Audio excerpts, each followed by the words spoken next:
کچھ press release ہم نے بنائی ہے. وہ جو ہمارا منشور ہے, جو ہماری تنظیم کا منشور ہے, وہ آپ کو لکھ کے دیا. وہ میں پڑھوں گا بھی اس وجہ سے تاکہ آپ لوگ سمجھ سکیں کہ منشور کیا ہے.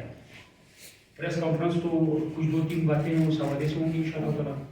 آج کی پریس کانفرنس, السلام علیکم سارے جو ہمارے معزز صحافی حضرات ہیں, چاہے وہ پرنٹ میڈیا سے ہوں یا الیکٹرانک میڈیا سے ہوں یا سوشل میڈیا سے ہمارے بھائی ہیں. میں آپ سب دوستوں کا شکریہ ادا کرتا ہوں کہ آپ لوگوں نے اپنا قیمتی وقت نکال کر ہمیں اپنا ٹائم دیا.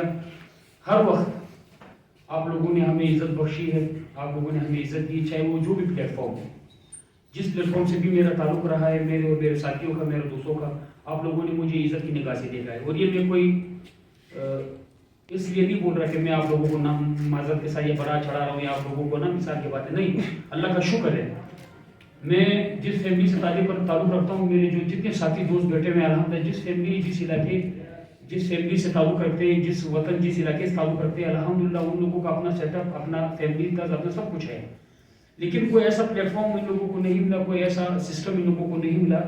جیسے آپ کو پتہ ہے جو مڈل کلاس کے لوگ ہیں جن کو پلیٹ فارم نہیں ملتا, وہ کوشش کرتے ہیں لیکن ان کو اچھا پلیٹ فارم, اچھا سسٹم, کسی اچھے پلیٹ فارم سے بات کرنے کا ان کا موقع نہیں ملتا. لیکن ہم لوگوں نے, ہم جس موقع پہ جس پلیٹ فارم پہ رہے, ہم لوگوں نے بات کی تو آپ لوگوں نے ہمارا ساتھ دیا. اور ویسے بھی سیاست, صحافت اور پولیٹکس یہ لازم اور ملزوم ہے. مثال کی بات ہے نا, ایک دوسرے کے ساتھ جڑی ہوئی ہے, ایک دوسرے کے ساتھ جڑ مل کے یہ سارا سیٹ اپ چلتا ہے. ایک نہ ہو تو سارا سسٹم ادھورا ہوتا ہے. صحافی حضرات نہ ہو تو ہماری بات لوگوں تک کیسے پہنچتی, کیسے ہماری آواز لوگوں عوام تک پہنچتی.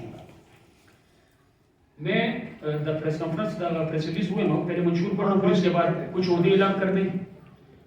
آج کی پریس کانفرنس ہم نے پاکستان زندہ باد موومنٹ کے حوالے سے منعقد کی ہے, جس میں ہمارا منشور, ہمارا جو ہماری باتیں ہیں, جو ہمارا نظریہ ہے, جس حوالے سے نظریہ ہے. پاکستان زندہ باد موومنٹ ایک غیر سیاسی تنظیم ہے. پاکستان زندہ باد موومنٹ کے قیام کا مقصد ہر پاکستانی شہری کو ملک پاکستان کی اہمیت سے آگاہ کرنا اور لوگوں کے دلوں میں ملک کی محبت کو اجاگر کرنا.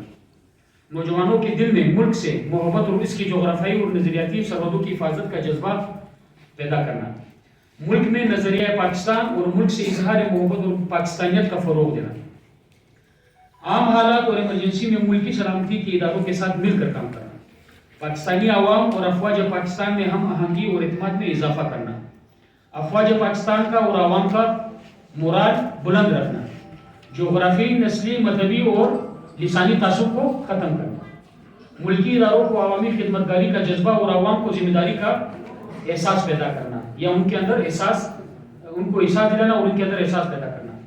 ملک دشمن عناصر کا ہر پلیٹ فارم, خصوصاً سوشل میڈیا پر اور گراؤنڈ پر ملک دشمن عناصر کا مقابلہ کرنا. معاشرے سے سماجی برائیوں کے خاتمے کی کوشش کرنا اور سماجی خدمت کے جذبے کو فروغ دینا. بھائی چارہ ہم سب عوام میں قائم کرنا. ملک سے فرقہ واریت, دہشت گردی کے خاتمے کے لیے کوشش کرنا اور ملک میں کرپشن کے خلاف مہم چلانا. ملک میں ناانصافی کے خلاف مہم چلانا اور انصاف قائم رکھنا, چاہے وہ اداروں کے ساتھ ہو, چاہے وہ عوام کے ساتھ ہو, چاہے وہ حکومتی ادارے ہو, چاہے وہ اسٹیبلشمنٹ ہو, جو بھی ہو. یہ تھا ہمارا پارٹی کا منشور جو میں نے آپ کو پڑھ کے سنایا. اس کے بعد میں چند عہدے ہیں بلوچستان کے حوالے سے. میں آپ لوگوں سے بلوچستان کے چیئرمین کے طور پہ مخاطب ہوں, آپ لوگوں سے ایز اے بلوچستان کا چیئرمین. اور اس کے بعد میرے لیفٹ سائڈ پہ بیٹھے ہوئے ہیں میر نعمان خان ساسولی بھائی, ان کو ہم لوگوں نے جنرل سیکریٹری منتخب کیا ہے بلوچستان کا. تو میر نعمان ساسولی صاحب آپ کو مبارک ہو as a general secretary Balochistan. میرے ساتھ میرے رائٹ ہینڈ میں بیٹھے ہوئے ہیں ملک حنیف کاکڑ صاحب, ان کو وائس چیئرمین ہم لوگوں نے صوبہ بلوچستان کا منتخب کیا ہے, ملک حنیف خان کاکڑ صاحب, ان کو بھی مبارکباد دیتے ہیں. ساتھ میں ہمارے ساتھ بیٹھے ہوئے ہیں ارشاد مینگل صاحب, ڈپٹی جنرل سیکریٹری, ان کو ہم لوگوں نے ان کا انتخاب کیا ہے بلوچستان کے لیے. اور ہمارے ساتھ بیٹھے ہوئے ہیں ملک ہدایت کاکڑ صاحب, مزی اڈے سے ان کا تعلق ہے, ہمارے دوست ساتھی, ان کو بھی ہم نے صوبائی جو ہے نا وائس چیئرمین منتخب کیا ہے. اور سارے دوستوں کو آپ تالیوں میں, سارے دوستوں کا مطلب ان کو خیر مقدم دیں, ہم ان کو خوش آمدید کہتے ہیں تنظیم میں. اور ہمارے ساتھ ہیں گلمیر ترین صاحب, جو ملک حیات صاحب کے بھائی ہیں اور ہرنائی سے ان کا تعلق ہے. ملک حیات صاحب کے بھائی ہیں گلبیر ترین صاحب ہمارے ساتھ ہیں. اس کے ساتھ ہیں ہمارے غفار خان خلجی صاحب بھی ہمارے اچھے بہترین ساتھی ہیں. ان کے ساتھ ہیں نعمت خلجی صاحب بھی ہمارے بہترین ساتھی ہیں. ان کے ساتھ ہے سعود خان درانی صاحب ہمارے ساتھی دوست ہیں. اور حسنین خلجی صاحب ہمارے ساتھ بیٹھے ہوئے ہیں. یہی ساری ہماری صوبائی کمیٹی بھی ہے. یہی ہماری بلوچستان کی پروونس کی صوبائی کمیٹی بھی ہے. انشاءاللہ یہ ہمارے صوبائی ممبر ہیں. اس کے بعد صوبائی کمیٹی کا باقاعدہ ہم لوگ ایک اجلاس بلائیں گے. اس میں باقاعدہ وہ آگے عمل طے کریں گے. اور ہمارے مرکز میں اسلام آباد میں ہمارے قائد تحریک فہیم داد بنگش صاحب ہیں جو ہمارے مرکز کے چیئرمین ہیں اور وہ اسلام آباد سے مطلب رہنے والے پوہاٹ کے ہیں اور اسلام آباد سے ہمیں ہیڈ کریں گے. فہیم داد بنگش صاحب ہمارے قائد تحریک ہیں. ہم ان کا شکریہ ادا کرتے ہیں کہ انہوں نے ایز اے چیئرمین مجھے بلوچستان سے چنا اور میرے ساتھیوں کے اوپر اعتماد کیا اور ہمیں یہ تنظیم کا سیٹ اپ بلوچستان میں ہمارے ہاتھ دیا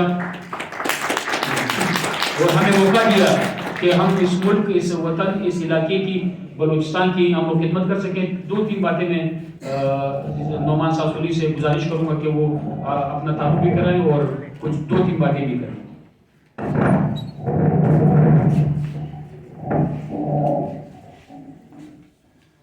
اعوذ باللہ من الشیطان الرجیم بسم اللہ الرحمن الرحیم.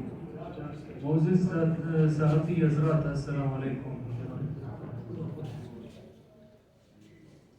آپ سب کا شکریہ کہ آپ نے اپنا قیمتی وقت ہمیں دیا اور میں شکریہ ادا کرتا ہوں قائد تحریک فہیم داد خان بنگش صاحب کا اور چیئرمین PZM بلوچستان سید ثناء اللہ آغا صاحب کا جنہوں نے مجھے ایک اہم عہدہ دیا. انشاءاللہ میں اپنے ساتھیوں کے ساتھ مل کر اس تحریک کو آگے بڑھاؤں گا اور بہت جلد حضدار کھلات نوشکی اور بلوچستان کے مختلف علاقوں میں اس تحریک کو آگے بڑھائیں گے. جیسے کہ آپ سب کو پتہ ہے ہمارے ملک پاکستان کی جو حالات ہے دن بدن بگڑتے جا رہے ہیں. چاروں طرف سے مختلف دشمنوں کی طرف سے ہمارے عظیم افواج پاکستان اور ان کے اداروں پر ذاتی طور پہ ایک سازش کے تحت حملے کیے جا رہے ہیں اور ہمارے پیارے وطن کو غیر مستحکم کرنے کی کوشش کی جا رہی ہے. ہم PZM کے پلیٹ فارم سے ہر صورت ہر حالت میں انشاءاللہ اپنے اداروں کے ساتھ اور اپنے افواج کے ساتھ مل کر ان کا مقابلہ کریں گے انشاءاللہ.